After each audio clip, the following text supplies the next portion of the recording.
सबका इस प्यारे यूट्यूब चैनल पे मेरा नाम है शौर और मैं बीएससी नर्सिंग सेकंड ईयर का स्टूडेंट हूँ। तो आज के हमारे इस वीडियो में हम बात करेंगे कि जो भी इम्पोर्टेंट क्वेश्चंस हैं सेकंड सेमेस्टर के लिए, मतलब न्यूट्रिशन और बायोकेमिस्ट्री के लिए, तो उसके बारे में हम बात करेंगे कि कौन-कौन से क्वेश्चंस आ सकते हैं, कौन-कौन से आपको टॉपिक पे ज़्यादा ध्यान देना चाहिए। ठीक है? अगर हम बात करें इम्पोर्टेंट क्वेश्चंस की, तो जो अभी के टाइम पे फोर्थ सेमेस्टर का जो एग्ज़ाम हुआ है, फोर्थ सेमेस्टर के एग्ज़ाम में आपका जो लॉन्ग क्वेश्चंस हैं वो डिट्टो जो मतलब 1 साल पहले आया हुआ है, वो सेम टू सेम वही वाला क्वेश्चन 15 मार्क्स में दे दिया गया है, ठीक है? तो इससे आपको ये पता चलता है कि जो क्वेश्चन्स पीवाईक्यूज़ हैं, वो बहुत ज़्यादा इम्पोर्टेंट है। और इससे ये भी पता चलता है कि जो मार्क्स गेन करना है तो उसको पहले करना पड़ेगा, और उससे आपको ये भी पता चलेगा कि कैसे-कैसे आप क्वेश्चन को अटेम्प्ट करोगे, ठीक है? तो मेनली आपको करना ये है कि पीवाईक्यू जो है वो आपको पक्का से सॉल्व करना है, और इससे जो है क्वेश्चन रिपीट हो रहा है, इसीलिए आपको ये करना ही है, ठीक है? तो पहले हम बात करेंगे कि लॉन्ग क्वेश्चन्स बायोकेमिस्ट्री के लिए, देन हम जो न्यूट्रिशन है उसके बारे में हम बात करेंगे।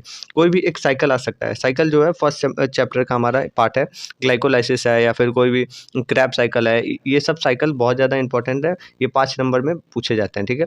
देन हम अगर आगे बढ़ें तो इसी में आपके ये जो ऑक्सीडेशन ऑफ फैट है, ग्लूकोलाइसिस है और ग्लूकोजेनेसिस है, तो ये सब दोनों अलग-अलग जो प्रोसेस होती हैं वो सब है, टूटना और जुड़ना ये सब है, ठीक है? इसको आपको अच्छे से देखना है।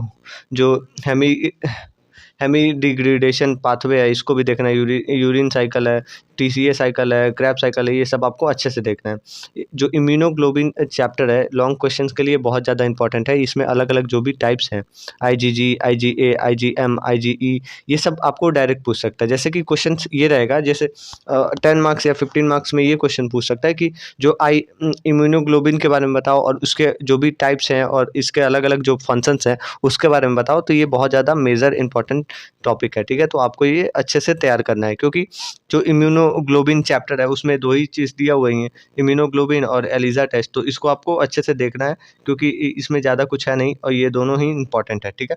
ये 5 नंबर में एलिसा आ सकता है और ये 15-10 नंबर में आ सकता है, ठीक है? देन हम आगे बढ़े तो ब्लड रेगुलेशन और जो भी हमारा मतलब अलग-अलग कंट्रोल और फैक्टर्स होते हैं, ग्लूकोज़ हो गया, ये मतलब कैसे-कैसे काम करते हैं, तो इसको भी आपको अच्छे से पढ़ना है, ठीक है? ब्लड बफर हो गया, एसिड बेस जो डिसऑर्डर्स होते हैं उसके बारे में पढ़ना है। ये वैसे तो आपको देखने को मिलेगा, लेकिन आपको अच्छे से देखना है, जैसे कि मेटाबॉलिक एसिडोसिस आ गया था हम लोग के टाइम पे, ठीक है? मेटाबॉलिक एल्कोलिसिस आ जाएगा, पुल्मोनरी एसिडोसिस और एल्कोलिसिस आ सकता है, ठीक है? तो इस तरीके से आपको देखना है, क्योंकि अगर देखें तो ये बहुत कम ही इसमें चैप्टर्स हैं और पूछता है सिर्फ 25 मार्क्स के लिए, तो इसको आपको अच्छे से देखना है, क्योंकि जो जितना कम रहेगा उसमें से पता नहीं क्या पूछ देगा, इसका कुछ ध्यान नहीं रहता है। ऐसे ही आपको जॉन्डिस है, जॉन्डिस को अच्छे से पढ़ लेना है, क्योंकि ये जो ये क्वेश्चन है वो बाद में भी आपको काम आएगा। जैसे कि आपका जो नेक्स्ट सेमेस्टर है, थर्ड सेमेस्टर, उसमें आपको देखने को मिलेगा जॉन्डिस जो है उसका पैथोफिजियोलॉजी, ये सब आपको देखने को मिलेगा, ठीक है? तो आप इसको जॉन्डिस को भी अच्छे से देख लेना। एंजाइम क्लासिफिकेशन है, जो भी डिफरेंस बिटवीन है आइसो एंजाइम, एंजाइम्स के बीच में, ये सब आपको देखना है, 5 मार्क्स के लिए इंपॉर्टेंट है। अब इसमें हम शॉर्ट क्वेश्चंस की बात करें तो शॉर्ट में आपको फर्स्ट जो ग्लूकोज टेस्ट है, ओजीटीटी हो गया, जीटीटी हो गया, ये सब बहुत ज़्यादा इंपॉर्टेंट है। ओरल ग्लूकोज टॉलरेंस टेस्ट, इसको मैं बहुत अच्छे से बताया हूँ, तो आप चैनल पे जाके देख सकते हो, ठीक है? जीटीटी हो गया, ग्लूकोज टॉलरेंस टेस्ट हो गया 1, देन बर्ग टेस्ट हो गया, ये सब हो गया, एलएफटी हो गया, लंग फंक्शन टेस्ट हो गया, एसीई हो गया, एटीसी हो गया, ये सब आपको देख लेना है, क्योंकि ये जो फैक्टर्स हैं आपको डायरेक्ट पूछ देता है। अगर इसमें डायरेक्ट अगर नहीं पूछा तो एमसीक्यूज़ में 100% पूछता है, ठीक है? तो आपको इसको अच्छे से देखना है, और बायोकेमिस्ट्री का एमसीक्यू तो कुछ ज़्यादा ही हार्ड होता है। और एबीजी एनालिसिस हो गया। अगर हम बात करें कि पिछले साल के क्वेश्चन पेपर के बारे में, तो पिछले साल का जो क्वेश्चन पेपर था वो मतलब न्यूट्रिशन का पोर्शन बहुत ईज़ी था और बायोकेमिस्ट्री का हार्ड था। तो इसके हिसाब से मतलब ऐसे अप्रॉक्सिमेट अंदाज़ा लगा सकते हैं कि शायद ये हो कि जो न्यूट्रिशन का पेपर है वो हार्ड है और बायोकेमिस्ट्री का ईज़ी है। तो इस तरीके से भी आप देख सकते हो, ठीक है? एबीजी टेस्ट हो गया, एबीजी टेस्ट में आपको जो भी आर्टेरियल ब्लड गैस टेस्ट होता है उसको देखना है, इलेक्ट्रोफोरेसिस है तो वो भी देखना है, और ये आपको देखना है एबीए 13, ठीक है? 1C। इसके बाद से हमारे पास न्यूट्रिशन का पोर्शन है।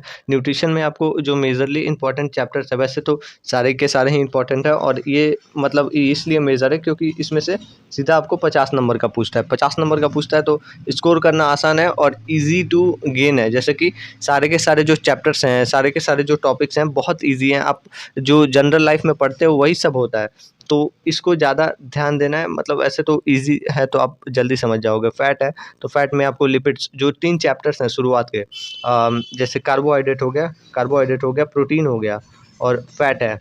तो ये तीनों के तीनों तो दोनों ही सब्जेक्ट्स में रिपीटेड हैं और ये तीनों आपको अच्छे से पढ़ना होगा। अगर एक सब्जेक्ट के लिए भी अच्छे से पढ़ रहे हो तो आप दूसरे सब्जेक्ट में आसान से कर सकते हो। जैसे कि फैट है, फैट तो ऐसे चेंज नहीं होगा, बायोकेमिस्ट्री में भी वही रहेगा। बस ये रहता है कि उसमें बायोकेमिस्ट्री में कैसे फंक्शन कर रहा है बॉडी के ऊपर, बॉडी के अंदर, ठीक है। और इसमें सिर्फ हमें बताना होता है कि क्या कैसे बॉडी के मतलब वर्किंग में और न्यूट्रिशन में कैसे पार्टिसिपेट करता है, तो ये सब होता है।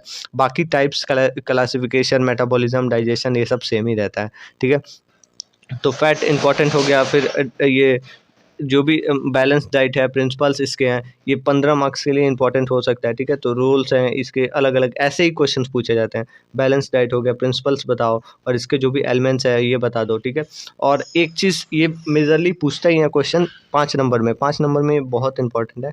डाइट प्लान पूछ देता है किसी भी एक डिसऑर्डर डिजीज़ के ऊपर। जैसे कि डाइट प्लान इसमें पूछ दिया लैक्टेशन मदर के ऊपर, एनीमिक पेशेंट के ऊपर या फिर एनीमिक मदर के ऊपर, उसके कंडीशंस क्या होते हैं, कैसे कैसे हम लोग उसको बैलेंस कर सकते हैं। डायबिटीज़ मेलाइटिस का पूछ लिया, रीनल जो फेल्योर पेशेंट है उन लोग का पूछ लिया। इस तरीके से एक क्वेश्चन आता है। 5 नंबर के लिए ये चैप्टर होता ही है, इसमें से आएगा ही आएगा, ठीक है। ये कंडीशन के ऊपर ये जो मतलब फ्रीक्वेंट क्वेश्चंस पूछे जाते हैं, ठीक है। मेजर जो न्यूट्रिशनल प्रॉब्लम्स हैं उसको उसके बारे में भी आता है। जो भी न्यूट्रिशनल एजुकेशन है और रोल ऑफ नर्स है तो इसके बारे में आता है। जो भी नर्स एजुकेशन है ये सब, ठीक है। अब इसके बाद से हमारे पास रोल ऑफ नर्स है। इसके बाद से आगे हम देखें तो बीएमआर और बीएमआई है, ठीक है। दोनों के दोनों अलग अलग मतलब चीज़ है। जैसे कि बेसल मेटाबॉलिक रेट हो गया और बॉडी मास इंडेक्स हो गया, तो ये अलग अलग जो मतलब टाइप्स भी अलग अलग तरीके से भी पूछ सकता है। 2 नंबर के लिए इंपॉर्टेंट है। अगर दोनों में अगर डिफरेंस पूछ रहा है तो ये 5 नंबर के लिए इंपॉर्टेंट है, ठीक है।